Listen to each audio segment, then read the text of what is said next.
Well, joining me right now, we have Congresswoman from Arizona, Yasmin Ansari. She is the first Iranian-American Democrat in Congress, and it's nice to talk with you again. As you know, just over 2 weeks in now, 13 American military dead, 1 million people displaced, U.S. allies in the region defending Iranian attacks, a new hard-line supreme leader, global oil prices skyrocketing. The list goes on, but what is your assessment of this war today? As I have always said, I don't believe that Donald Trump had either good intentions or any sort of coherent plan or strategy when it comes to the war with Iran. It has been catastrophic to see the impacts and the way that this has impacted Americans, whether they be service members, whether it be Americans stranded abroad who had a very difficult time leaving the countries that they were in the Middle East as Iran was retaliating. Now we're seeing, as reported by Reuters, thousands of Marines being sent to the Middle East, which indicates that the Trump administration is considering ground troops, which is not what any American wants. And we are seeing the economic impacts of this not well thought out war here in Arizona. Just today, the prices at the pump are close to $5 a gallon. And I'm hearing from my constituents about their fear about a potential draft and, escalation of this war, but also what the cost is here. People cannot afford rent. People cannot afford health care. The Trump administration is actively ripping away Medicaid and food assistance from people and still cannot give any American a real answer as to why we are in this war and what the plan and the off-ramp and the end game is to any of this.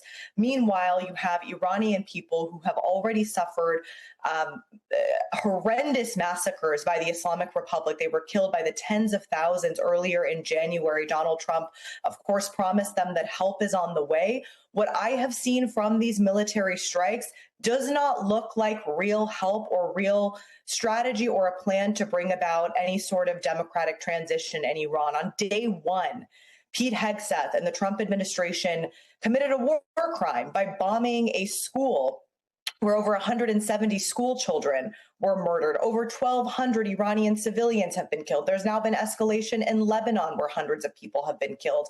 This is so out of hand, and we need the Trump administration to very quickly figure out what the plan is to end this war and make sure no more lives are harmed anywhere. I want our viewers to know that your family fled Iran in 1979 during the revolution. What went through your mind hearing that Ayatollah Ali Khamenei was killed in the early hours of this war? Because with his son now replacing his father as supreme leader, what's changed in the culture and power ruling Iran? And what does this mean for Trump and his goal of regime change? I want to be very clear.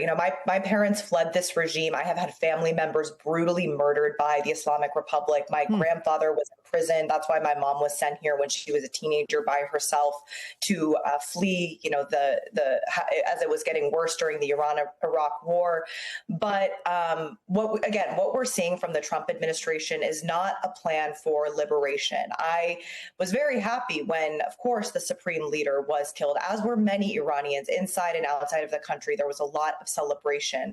Now, I think the feelings are more mixed. You will see, with the reporting that does come out of the country, and I do want people to remember that the regime is very brutal when it comes to repressing not just any sort of opposition, but they shut down the internet. So they often shut down the internet. They did that during the massacre. They're doing it now. So it's hard to get accurate information out of Iran. But there is a widespread of feeling. Some people are scared that the Trump administration will pull out and they are now left with the younger Ayatollah Khamenei, who will likely be more brutal and more hardline. Some are rightfully scared now, seeing that bombs are falling everywhere on cultural sites, on civilian infrastructure, on the oil refinery plants that has now led to toxic pollution throughout Tehran, which will likely cause cancer in the next 6 months in much of the population. People will be getting sick. I think there are a lot of people who are recognizing that perhaps the United States and Israel do not have the best interest for the future of the Iranian people. Listen to Donald Trump's words when he talks about this. He either will say he wants to cut a deal with somebody within the regime, or that he is going to do some sort of Venezuela-style operation. I have been told in briefings that a democratic transition is not part of this mission. So for me, it's challenging because I want the best for the Iranian people, but I have lived this Trump administration, and Donald Trump does not have good intentions or does not want democracy for the American people, let alone the Iranian people. You mentioned the tragedy of that strike on the school. Let's listen to Pete Hegseth, who on Friday said CENTCOM has appointed an officer from outside to investigate the preliminary report findings that the U.S. was responsible. Take a listen. There's only one entity in this conflict between us and Iran that never targets civilians. Literally never targets civilians. I look at the process that's used on dynamic strikes or on boat strikes and others. We have a very high fidelity process in that case. So we don't target. Iran does. We will investigate. We'll get to the truth and we'll share it when we have it. Is that a satisfactory response for you? I mean, what questions do you have for the defense secretary? Myself and Congresswoman Sarah Jacobs and Congressman Jason Crow have led a letter of more than 120 members of Congress demanding an immediate and independent investigation of these strikes. I do not believe Donald Trump. I think that there's already been very credible reporting from the New York Times and many others with images of the shot and the weapons that were used. But we need an investigation and we need answers. And the fact that this happened on the first day of this war is devastating. War crimes of this magnitude, whether it be in the war in Afghanistan or the war in Iraq, would have been considered massive, massive, massive scandals at the time after years of being in those conflicts. We have not seen something like this. And they've continued to target hospitals. They've continued to target schools. They've continued to target, again, civilian infrastructure. They hit a water plan that is going to impact the ability of clean water getting to 30 villages in Iran. To me, this looks like a mission to really harm the civilian population of this country, to destroy the country. I've also written letters about the reporting that's come out to say that the CIA was considering arming separatist groups. One commonality you can find among Iranians everywhere is the importance of territorial integrity of the country. And this is a population of 90 million people, a very diverse country with a wide array of religions that are followed, different ethnic backgrounds. It is very worrisome to think that one potential consequence of this war could be civil war and chaos for decades to come. The president is suggesting he may end the war soon, telling Axios anytime he wants to end, it will end. You've called this war illegal. You've made a case right there. Should he end it now, or do the risks of pulling out quickly outweigh the costs of staying in it?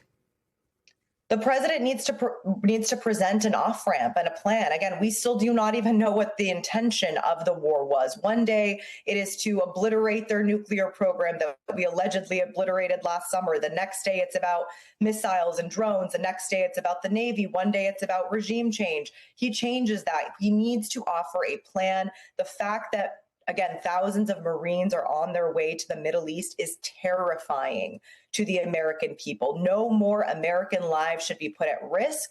The escalation right now that's happening with the closing of the Strait of Hormuz and Iran's retaliatory responses, attacks on Israel, attacks on U.S. bases throughout the Middle East. Dubai has been attacked.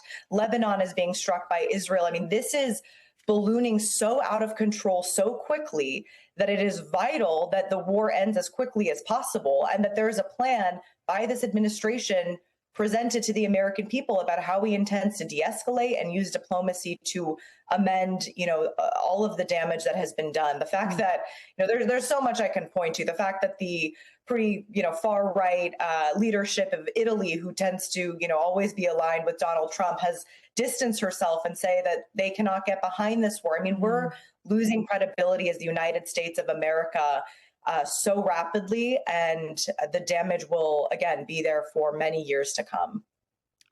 One last question. Do you still have family in Iran? And if so, are you able to hear from them? I have family. Yes, I have older relatives. My mom's aunt is 90 years old. She lives in Tehran. She has not been able to get a hold of her for weeks now. I have cousins there. My mom has close friends there. It's been very, very difficult. The internet shutdown that the regime constantly uses as a tactic is really makes it challenging for people around the world. So people don't know if their family members are safe. And I've repeated this as well. There's legislation in Congress that would actually support internet freedom for the Iranian people. There are bills and funding that could be appropriated to make sure that Iranians have access to internet. This is why I do not trust the Trump administration. If he wanted to help the Iranian people, that is a tangible step the United States government could take right now to get Iranians online, to support direct-to-cell connectivity, and to get people access to information and being able to communicate to the outside world. So that's my call on the Trump administration today. Please make sure there's internet access for the people of Iran. Please let us know what you're doing to protect civilian life. Please present a plan to make sure there's an off-ramp so that Iran does not end up with a more repressive regime than they already had when this war began. Representative Yasamin Ansari, thank you so much. Very powerful conversation. Thank you.